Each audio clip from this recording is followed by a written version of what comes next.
Jika kamu betul-betul cinta kepada Allah, maka ikutilah aku, yuhibbukumullah. Pahalanya apa? Allah akan cinta kepadamu. Kalau Allah cinta kepadamu, niscaya kamu akan bahagia selamanya, baik di dunia maupun di akhirat. Dijaga dari dunia sampai di akhirat. Selamat kamu masuk surga yang penuh dengan kenikmatan. Itu janjinya Allah nanti di akhirat. Tetapi bila mana kamu dapat mengunduh cintanya Allah, di dunia pun akan menjadi surga bagi kalian. Kamu akan bahagia di dunia sebelum di akhirat. Kamu tidak sengsara di dunia, apalagi di akhirat.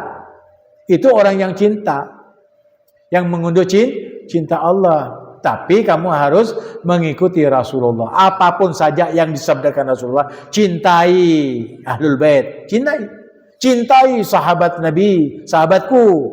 Jangan kamu caci maki. Kamu tidak mencaci maki dan kamu mengikuti. Itu namanya cinta. Apapun yang dicintai Rasulullah, cintai. Apapun yang dibenci Rasulullah, kamu harus benci. Tanpa ada permusuhan. Contoh, Nabi Muhammad SAW benci. Benci kepada apa? Benci kepada bangkai. Jijik, bukan benci. Jijik. Ketika para sahabat berlewat di satu jalan, ada bangkai kambing. Sudah bau. Katanya Nabi, maukah kamu wahai sahabatku dengan ini? Tidak ya Rasulullah, itu kan bangkai. Benar. Begitulah orang yang cinta kepada dunia tapi melupakan akhirat. Kenapa orang yang cinta kepada dunia yang berlebih-lebihan itu tidak ingat kepada akhirat, tidak ingat kepada sang pemberi rezeki, sehingga dia tidak sholat. Kadang-kadang dia tidak berbuat apa-apa, dia tidak melakukan perbuatan yang buruk. Tetapi ketika dia kaya, berkesempatan, bisa bayar dan sebagainya, dia berbuat jahat, dia berbuat dosa, dia berbuat maksiat. Kenapa? Karena bisa membayar dan sebagainya. Jadi madaratnya bagi orang-orang kaya, kalau dia tidak bertakwa kepada Allah, itu akan berpengaruh untuk dirinya bermaksiat kepada Allah dan berbuat dosa. Jelas? Ya. Jadi apa yang habis sampaikan itu kamu lihat di sekitar kamu itu. Bisa kamu mengambil pelajaran. Ada hadisnya, ada Al-Qur'annya, ada orangnya, ada keadaannya. Inilah yang dimaksud oleh Allah SWT dalam tafsir Al-Qur'an itu tadi. Jadi gambarannya mudah. Ada orangnya, ya. Yang baik itu kemuliaannya kelihatan, yang jahat itu kejelekannya kelihatan. Itu kenapa?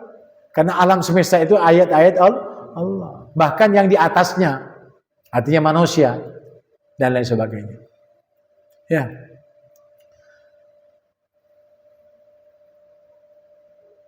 Jadi Allah Subhanahu wa taala menyatakan semacam ini, ya. Nah, bagaimana caranya mengunduh cinta Allah itu tadi? Gini. Ada suatu hadis, ya, hadis ini hadis qudsi. Barang siapa di antara kami tak bacakan hadisnya. Ada bila mana seseorang itu betul-betul mentaati aku dan menjauhi semua larangan-laranganku, ditambah tidak segan-segan untuk mengunduh cintaku dengan mengikuti peri kehidupan Rasulku, mengamalkan sunnah-sunnahku dan tidak meninggalkan kewajiban yang kewajibkan kepadanya, maka aku akan mencintainya.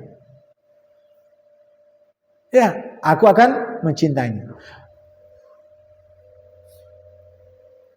Kalau aku mencintainya, maka aku jadikan pandangannya sebagaimana aku memandang. Jadi penglihatan orang yang beriman dan bertakwa kepada Allah dan mengikuti peri kehidupan Rasulullah dengan rasa cinta itu tadi, maka aku jadikan penglihatanmu sebagaimana aku melihat. Aku jadikan pendengaranmu sebagaimana aku mendengar. Aku menjadikan lesanmu sebagaimana aku berfirman. Aku menjadi tingkah lakumu sebagaimana aku bertingkah dan berbuat. Itu jaminan bagi orang yang dapat cinta dari Allah Subhanahu wa taala. Siapa Habib itu orang semacam itu? Adalah para nabi dan rasul dan orang-orang yang mengikuti nabi dan rasul. Ada sahabat. Ini masalah satu saja. Nabi Muhammad SAW itu berperang, mau berperang, menunggu perang, menunggu kedatangan mereka yang telah ditentukan tempatnya oleh Nabi Muhammad dan para orang-orang kafir itu untuk bertemu. Lalu para sahabat menunggu-nunggu tidak datang-datang. Ya, ditunggu-tunggu, tidak tahunya ada seorang sahabat lalu mengatakan, "Ya Rasulullah, musuh sudah datang." Dari mana kamu tahu? Itu bermil-mil, ratusan mil. Sudah berangkat ke sini. Dia tahu. Ditanya sama Nabi, "Kenapa kamu itu kok bisa-bisa memandang orang yang jauh yang aku sendiri tidak melihat?" Itu menunjukkan bahwa orang yang mengikuti peri kehidupan Rasulullah itu diberi karamah. Di antaranya memandang itu.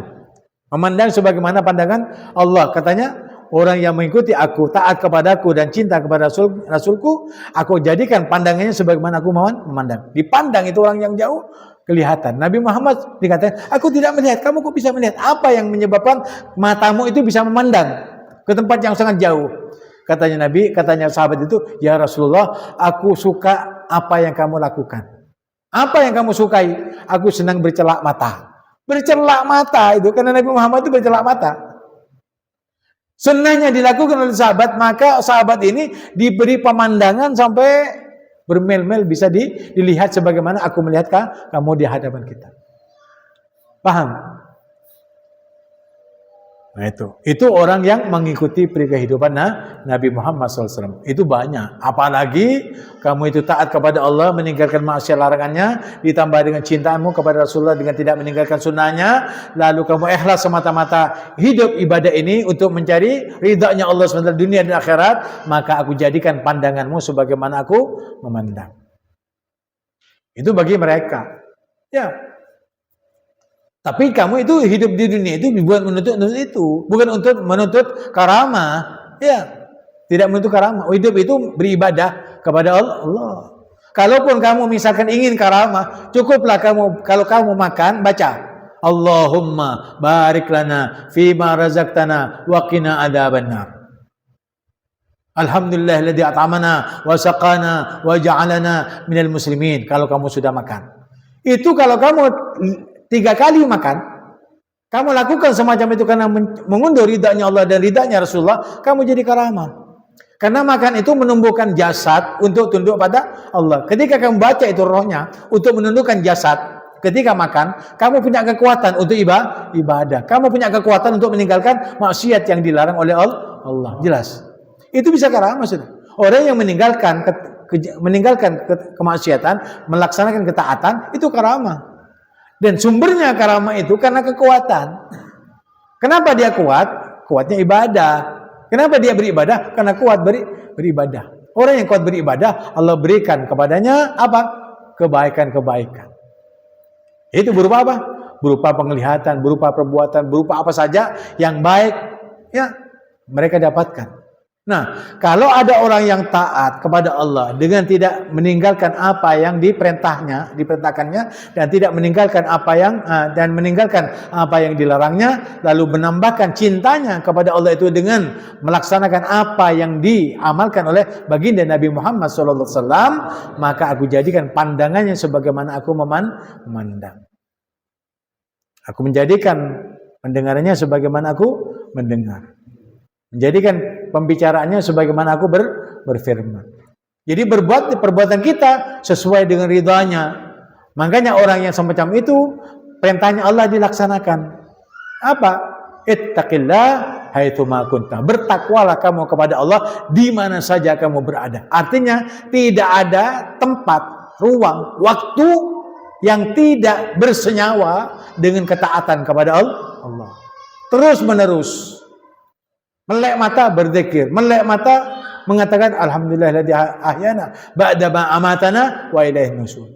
Mau tidur karena kita mau tidur, karena ketika tidur kita tidak tahu mau kemana, apa arah tangan kita membaca doa. Bismikallahumma ahya wa bismika amut. Kamu wali, katanya Nabi. Wali itu tidak menjadi ngeper, bukan. Berngeper itu etek, ya, burung. Berenang di dalam air itu ikan, bukan kamu. Nah, bawalah dirimu itu untuk senantiasa taat, maka pada dirimu ada kesalehan, pada dirimu ada kewalian, pada dirimu ada karamah, kasih sayang dan kemuliaan. Paham? Nah,